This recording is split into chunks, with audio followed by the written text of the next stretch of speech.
le murmure des pages, les aventures oniriques de Rob chimérique, David Cardavébor, épisode 3, sens dessus-dessous.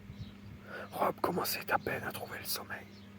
Je sens mon corps tout entier plongé au fond de mon matelas, mes 10 doigts engourdis se crisper, ma tête s'alourdir, mes yeux me brûler, mes cheveux me piquer, mes poils sur mes petits bras musqués se hérisser, comme les piquants d'un porc épic hérissé d'avoir de peu échappé aux pneus d'un chauffard aviné. Tout cela me donne la chair de poule, à en effrayer un renard végétarien. Bref, je me consume. Je fais un salto arrière. J'ai appris à le faire il n'y a pas longtemps sur un tuto YouTube. Et je retombe sur mes mains. Dans cette position dite du poirier, je regarde mon espace vital sous un autre jour, d'un autre angle. Le plafond est devenu mon plancher, et mes mains sont posées sur mon nouveau plafond, c'est-à-dire mon ancien plancher. C'est-à-dire que j'ai la tête en bas et les pieds en l'air.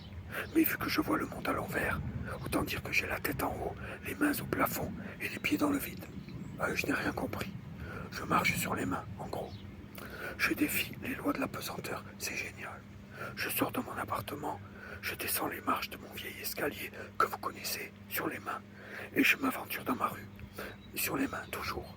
Je rencontre des gens, ces espèces de bipèdes à la démarche déjà si ridicule, lesquels marchent eux aussi désormais sur les mains.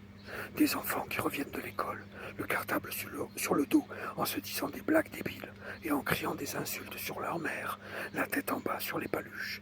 Un vieux lézard et sa vieille pique, leur petit toutou en laisse, qui, lui, marche sur ses 4 pattes, pas le choix. Le monde me semble différent, tellement plus beau, ce qui m'effraie un peu, vous devez vous en douter, moi qui suis si peu habitué au bonheur. C'était donc ça le grand problème de l'humanité, il suffisait d'y penser. Les hommes devaient tout simplement marcher sur les mains pour être enfin heureux.